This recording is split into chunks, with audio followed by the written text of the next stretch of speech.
தாமாத்தோண்டு தௌலத்தை வந்து பேசுது பாரு சாப்பிட்டா. சார் இப்போ இன்னைக்கு ஒரு விவாதம் கடைசியாக நீங்கள் என்ன சொல்லியிருந்தீங்கன்னா, நம்ம வந்து பிஜேபியை பற்றி இந்த எலெக்ஷனில் பெருசாக என்ன சொல்கிறது அப்படின்னு கேட்டிங்க. இப்போ எனக்கு இது உண்டான கருத்து என்ன அப்படின்னா, பிஜேபின்னு ஒரு கட்சி ஒரு மிகப்பெரிய அசுர வளர்ச்சி அடைஞ்சது தான்.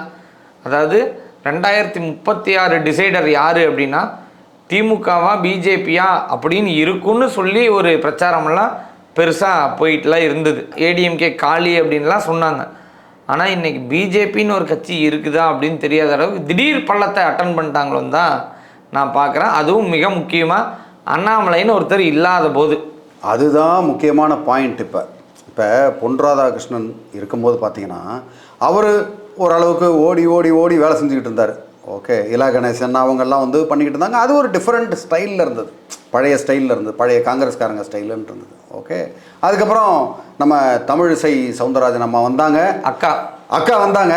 வந்தவுடனே தாமரை மலர்ந்தே தீரும், அதாவது அது ஒரு பிராண்டு. ஆமாம், பிரமாதமாக பேசினாங்க. உண்மையிலே அதுவும் வந்து இட் இஸ் அப்ரிஷியபிள். நிறைய பேர் கிண்டல் பண்ணாங்க, ஒரு ஆக்ரோஷமானாங்க, வேகமானாங்க, கட்சி நல்லா வளர்ந்துச்சு. அடுத்து வந்தவர் தான் நம்ம அண்ணாமலை அவர்கள். அண்ணாமலை வந்தவுடனே இப்போ மக்களுக்கெல்லாம் பார்த்தீங்கன்னா ஒரு ஆஹா, இது மாதிரி ஒரு கட்சி சூப்பராக வருதுப்பா, வேகமாக வருது. ஏன்னா காங்கிரஸ் தேய தேய தேய தேய பிஜேபி வளர வளர வளர நல்ல ஒரு ஒரு ஒரு டிஃப்ரெண்ட்டான ஒரு சூழ்நிலையாக தெரிஞ்சுது, நல்லா வந்துக்கிட்டு இருந்தது. திடீர்னு இப்போ அடுத்த மனிதர் வந்துட்டார். இப்போ வந்த உடனே சோஷியல் மீடியாவில் இருக்கிற எல்லா பல்பும் ஃபியூஸ் பண்ண மாதிரி எனக்கு தெரியுது.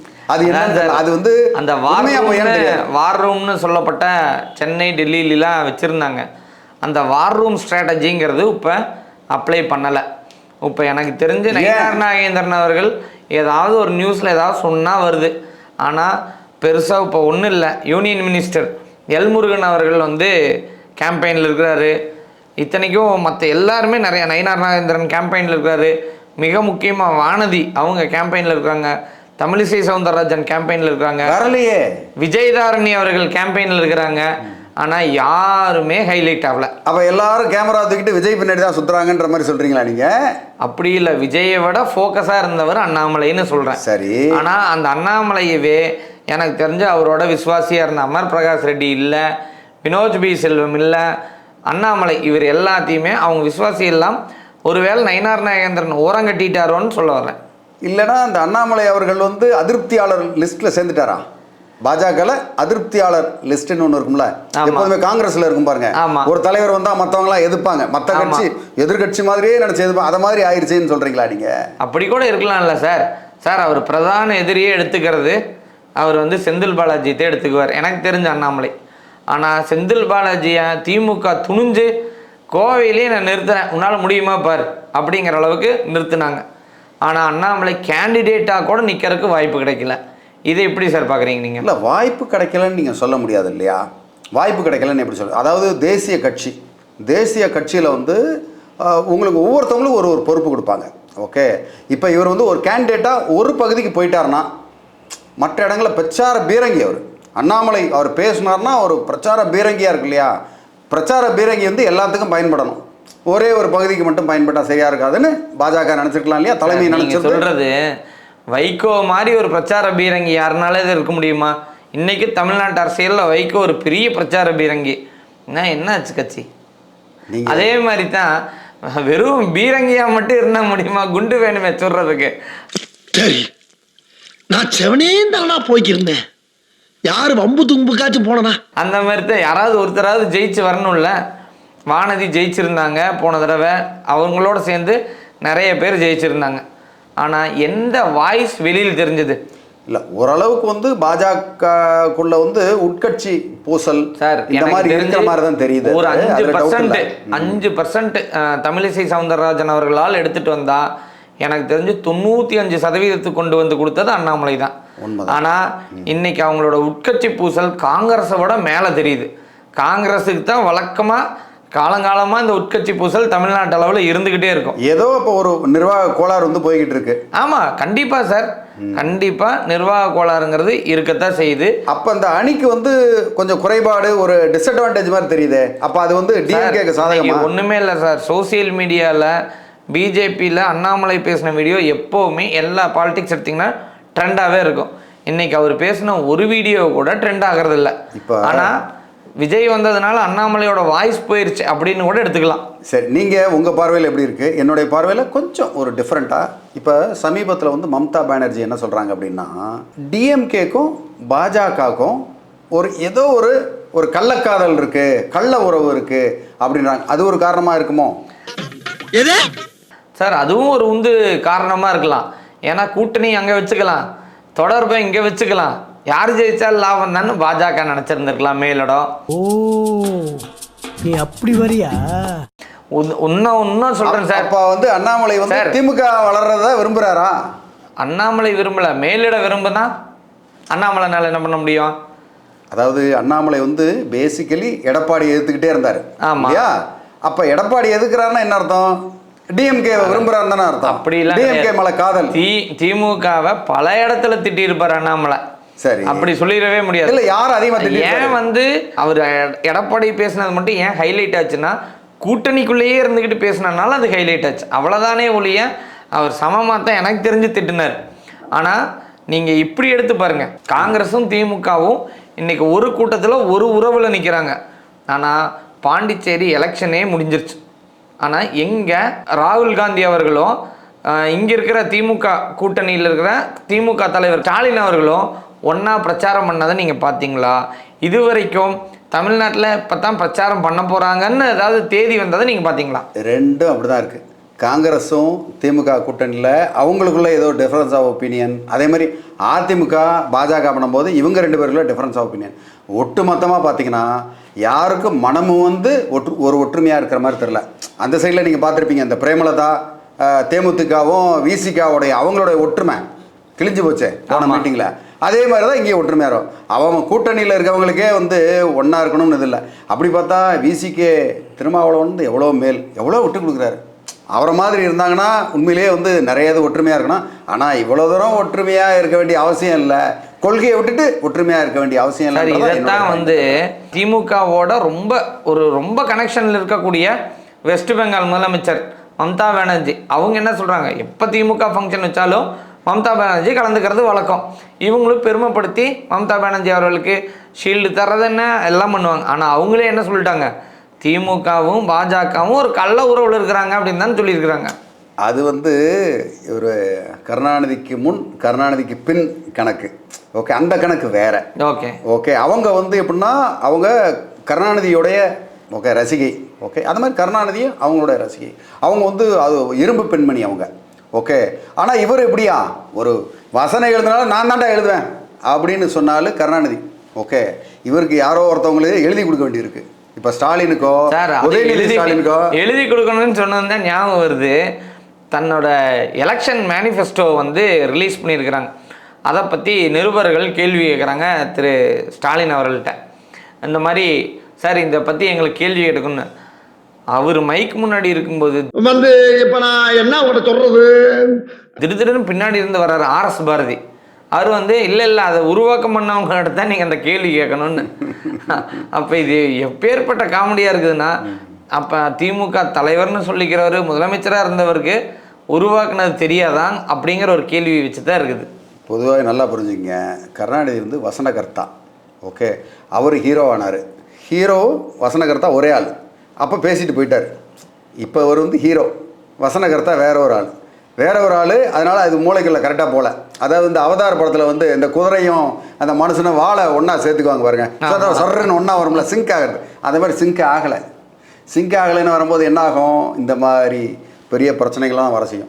எனக்கு தெரிஞ்சு இவங்களுக்கு கொள்கையும் கிடையாது, ஒரு மண்ணும் கிடையாது. எவனோ ஒருத்தன் எழுதி கொடுக்குறான், நம்ம ஏதோ படிப்போம். இதில் வேறு பார்த்தீங்கன்னா போன ஏதோ ஒரு மீட்டிங்கில் சூப்பர் ஸ்டாரு யாருன்னு சொன்னால் சின்ன குழந்தைய சொல்லுன்னு ரஜினிகாந்த் பாடப்பார். என்னையா அது? இவர் வந்து இவருடைய தகுதிக்கு ரஜினிகாந்த் அவர்கள் கட்சி ஆரம்பிச்சிருந்தா இன்னும் காமெடி நிறையா இருந்திருக்குமோ. ஏற்றி விட்டு அழகு பார்க்குறவன்டா. அதாவது கருணாநிதியோடைய பிள்ளைன்னு இவர் சொல்கிறதுக்கு உண்டான இது என்ன இருக்குமான்னு தெரியல. ஏன்னா அவர் எவ்வளோ பெரிய பிரில்லியன்ட்டு. நல்லவன் கெட்டவன்லாம் விட்டுருங்க, அதெல்லாம் பரவாயில்ல. ஓகே, அதெல்லாம் அதை பற்றி நம்ம பேசலாம், யாருனாலும் யாரும் கிட்ட தெரியாது. ஆனால் அவ்வளோ ஒரு பெரிய ஒரு லெஜண்டுக்கு, ஒரு பெரிய ஆளுக்கு இந்த மாதிரி ஒரு மக்கு பிளாஸ்திரின்னு தான் சொல்லுவேன் இவரை.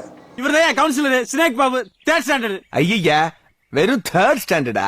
ஸோ எனக்கே இது சொல்கிறதுக்கு கொஞ்சம் கஷ்டமாக இருக்குது. பட் கொஞ்சமாவது ஒரு பிரில்லியன்ஸ் வேண்டாமா? அதை விட அவர் பேரன் எங்கேயாவது யாராவது இந்த ஒரு இருந்தாங்கன்னா இவங்க அழகான ஒரு எம்எல்ஏ, அழகான கேண்டிடேட்டுன்னு ஒரு அம்மா புகழ்ந்துக்கிட்டு இருந்தாப்புல போன எலெக்ஷனில். கொள்கை தெரிஞ்சா அவர் ஏன் சார் இதெல்லாம் சொல்லி போட்டு போறாரு? அவருக்கு கொள்கை தெரியாது. விளையாட்டுத்துறை அமைச்சர். ஆமாம் ஆமாம், இந்த விளையாட்டுத்துறை அமைச்சர் விளையாட்டாவே இருந்துட்டு அப்படியே விளையாட்டாவே போயிடுவார்னு நினைக்கிறேன். ஆமாம், அவரா சார்? அப்படிலாம் சொல்லாதீங்க. விளையாட்டுத்துறை அமைச்சர் மட்டும்தானா? துணை முதலமைச்சர் சார். அடுத்த முதலமைச்சர் இந்த பீரியட்ல ஜெயிச்சா அவர் வர்றதுக்கான வாய்ப்புகளும் இருக்குதா இல்லையா? தீராத விளையாட்டு பிள்ளைன்னு சொல்லுவீங்களா? அது என்னவோ தீராத விளையாட்டு பிள்ளையோ இல்லை தீராத விளையாட்டு அமைச்சரோ அது தெரியல. ஆனா சில இடங்கள்ல பக்குவமே இல்லாமல் இருக்கிறாங்க அப்படிங்கிறது தான் நம்ம பார்க்க வேண்டியதாக இருக்குது. கிடையாது, நான் இதை வந்து எதிர்க்கிறேன், கடுமையாக எதிர்க்கிறேன். பக்குவமாக இருக்கிறாங்க சில்லறையை பார்க்குறதுக்கு. அவங்க வந்து ஒரு பெரிய கார்ப்பரேட். அவங்களுடைய குறிக்கோள் என்னென்னா இவ்வளோ டேர்ன் ஓவர் பண்ணணும், இவ்வளோ பணம் சம்பாதிக்கணும், இவ்வளோ இதை எடுத்துகிட்டு போகணும். அப்போ மக்கள் தான் மக்களை பற்றிலாம் ஏங்க டிஎம்கேக்கு மக்களுக்கு என்னங்க சம்பந்தம்? சபா மல்லாக்கப்படுத்து விட்டத்தை பார்க்கறது எவ்வளவு சுகம். டிஎம்கேக்கு மக்களுக்கு என்ன சம்பந்தம்? அவங்களுக்கும் மக்களுக்கு சம்பந்தமே கிடையாது. ஓட்டு நீ அப்போ நான் 8000 ரூபா கொடுக்குறேன், நீ எனக்கு ஓட்டு போடு. எப்படி பகிரங்கம்மா?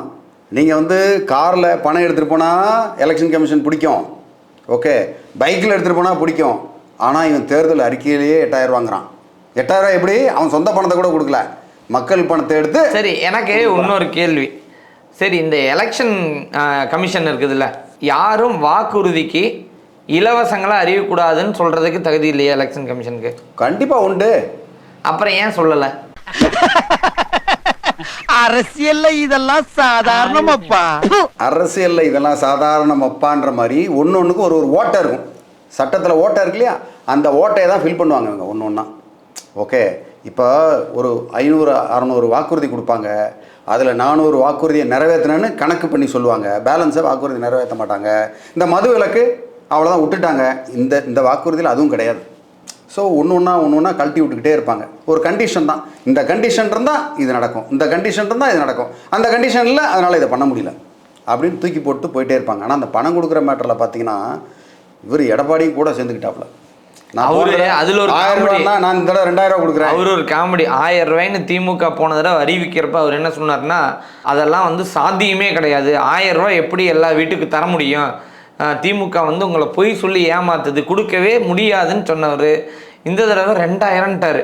இதெல்லாம் ஒருபடி மேலே ஏறி போய் நம்ம தாவேகா தலைவர் விஜய் அவர்கள் 2500ன்னு சொல்லிட்டாரு. 4 லட்சம் ஒரேடியா படிப்படியா போனா அவன் லிப்ட்ல போயிருவாங்க. அவன் போறதுக்கு மேல நீ பொசுக்குன்னு போயிடணும். ஐயோ, இப்படிதான் ஏலம் போட்டு அலையிறானுங்க. அதுல வேற எல்லாம் சொல்லுவாங்க அந்த டிவிக்கு அந்த தொண்டர்களை, அவரையும் இந்த தற்கூரிம்பாங்க. ஆனால் என்னமோ தெரியல, இந்த செங்கோட்டையன் போய் அங்கே சேர்ந்துக்கிட்டு அவரை பார்த்தா இன்டெலிஜென்ட்டாக தெரிஞ்சு. அப்போ இந்த தடவை பார்த்தீங்கன்னா விசில் ஊதுனா கோல்டு போயிருமா. நீலகிரி தைலம் இந்த மருந்து எடுத்து லைட்டா ஒரு ஸ்ப்ரே பண்ணி நெத்தில வச்சீங்கன்னா தலைவலி போயிடும் சார். இந்த மருந்தை லைட்டா ஸ்ப்ரே பண்ணி காது, மூக்கு, கழுத்து, வாய், மூக்கு, கண்ணின் உட்பகுதியில் வச்சுட்டு போர்வையை போத்தி எந்திரிச்சிங்கன்னா காய்ச்சல் அடுத்த நாளை குணமாகுது. சத்தியம் சார். வரேன். ஜலதோஷம் போயிடும், அதனால விசில் ஊதுன்னு காமெடி பண்ணுறாரா இல்லை டாக்டர் மாதிரி பேசுகிறாரான்னு தெரியல. ஐயோ, இந்த காமெடிக்கு வந்து அளவில்லாத காமெடியா. தம்பி, காமெடி வேண்டாம், நான் சொல்லிட்டேன். நான் காமெடி பண்ணாதேன்னு சொல்லியிருக்கேன். நான் எதையாவது ஒன்று பேசி ட்ரெண்ட் ஆக்கணும்னு எதையாவது பண்ணிக்கிட்டே இருக்காங்க சார். அதனால தான் செல்லூர் ராஜு அவர்கள் வந்து அவருக்கு வயசாயிருச்சு, அவர் ஏதோ ஒன்று சொல்லிட்டு இருப்பார் அப்படின்னு சொன்னது சரியா இருக்குமோ? கிட்டத்தட்ட செல்லூர் ராஜும் செங்கோட்டையனையும் கிட்டத்தட்ட அந்த கோயின்சைட் ஆகுதுல்ல, ஒரே மாதிரி ஒரே நேர்கோட்டில் வர்றாங்க. கிட்டத்தட்ட ஒரே நேர்கோட்டில் வர்றாங்க. ஆனால் அடுத்த கட்ட தலைவர்கள் யாருமே வெளியில் வரல. எனக்கு தெரிஞ்சு இப்போ நிறைய பேர் வந்து சவுத்தில் எல்லாம் பார்த்தீங்கன்னா ஜான் பாண்டியன், ஓகே, ஜான் பாண்டியன் அவர் கேஸ் அது இதுன்னு போச்சு போனார். அதுக்கப்புறம் கிருஷ்ணசாமி எப்படி கொடை பிடிச்சி எப்படி பயங்கரமாக பேசுவாப்புல, ஆளை காணும் சார். அவர் ஆளை காணன்றீங்க. அவர் வந்து சொன்ன ஸ்டேட்மெண்ட் என்னன்னா, அவர் ஒரு மீட்டிங் போட்டார், ஒரு மண்டபத்தில் மீட்டிங் போட்டு அவங்க கட்சி சார்ந்தவங்களெல்லாம் வர சொல்லி, நம்மளோட ஒரே நோக்கம், நம்ம இவ்வளோ நாளாக விசுவாசமாக இருந்த ஏடிஎம்கே நமக்கு வந்து ஒரு பெரிய மதிப்பு கொடுக்கல, அதை அழிக்கணும் அப்படிங்கிறதான் நம்ம யாருன்னு நிரூபிக்கணும் அப்படிங்கிறத ஒரு நோக்கமாக எடுத்துருக்கார். ஆனால் ஆக மொத்தம் இந்த தடவையே அவர் ஜெயிக்கிறதுக்கான வாய்ப்புகள் குறைவாகவே இருக்குதுன்னு தான் நம்ம பார்க்குறோம். இது தவிர இந்த குட்டி குட்டியாக கட்சி ஆரம்பித்தாங்க. கட்சி ஆரம்பிச்சு அந்த பாரிவேந்தன், அந்த எஸ்ஆர்எம் காலேஜோடைய அவர் தானே அவர்லாம் அவங்கெல்லாம் வந்து எங்கே இருக்காங்கன்னு தெரில. அடுத்து அவர் புள்ள வந்தார். ஓகே, ஒரு ஆளாக வந்துக்கிட்டு இருக்காங்க. ஆனால் வர்ற மாதிரி வர்றாங்க, போகிற மாதிரி போய்கிட்டே இருக்கிறாங்க. யாருமே வரலையே, அது வர்ற மாதிரியே தெரியல. ஒரு தலைவர் வந்து உருவான மாதிரியே தெரியல. ஏதாவது ஒரு அதிசயம் நடக்கணும். அதிசயம் நடந்தாதான். இன்னொரு மிக பெரிய ஒரு கூட்டணி இருக்குது. 5 முனை போட்டிகள் சார். சொல்லுங்க. மாம்பழத்தோட தலைமையும் அதிமுகவோட தலைமையும் பெரிய மாம்பழமா சின்ன மாம்பழமா? பெரிய மாம்பழம். அப்படியா? பெரிய மாம்பழமா இருக்கக்கூடிய ராமதாஸ் அவர்களும் பிளஸ் வந்து சசிகலா அம்மையார் அவர்களும் ஒரு கூட்டணி வச்சாங்க. நீங்க கவனிச்சிங்களா? ஆமா. அந்த கூட்டணியில சில இடங்கள்ல இவர் வேட்பாளர் நிறுத்திருக்காரு, சில இடங்கள்ல அவங்க அம்மையார் அவர்கள் வேட்பாளரை நிறுத்தியிருக்கிறாங்க. இப்போ அந்த இடங்கள்ட்டையும் போட்டி போய்கிட்டு தான் இருக்குது. என்ன போட்டி? யார் அவங்களுக்குள்ள போட்டியா? யாரு டெபாசிட் வாங்குவாங்க? லெமன் போட்டி. அந்த லெமன் போட்டி தான். அதுனா யாரு டெபாசிட் வாங்குவாங்கிற போட்டி தான். ஏன்னா அவங்களே சொல்லிட்டாங்க, நாங்கள் 2 பேர் அனுபவம் கொண்டவங்க, நான் தான் வேட்பாளர், நான் தான் முதலமைச்சர் கேண்டிடேட்னு அவர் ராமதாஸ் அவர்களும் சொல்லிட்டாரு. ஆனால் அது ஒரு காமெடி தான் சார். அப்பா புள்ள அடிச்சுக்கிற விஷயம் ஊர் ஃபுல்லாக நடந்தது. அங்கிட்டு போய் விளையாடுங்கப்பா.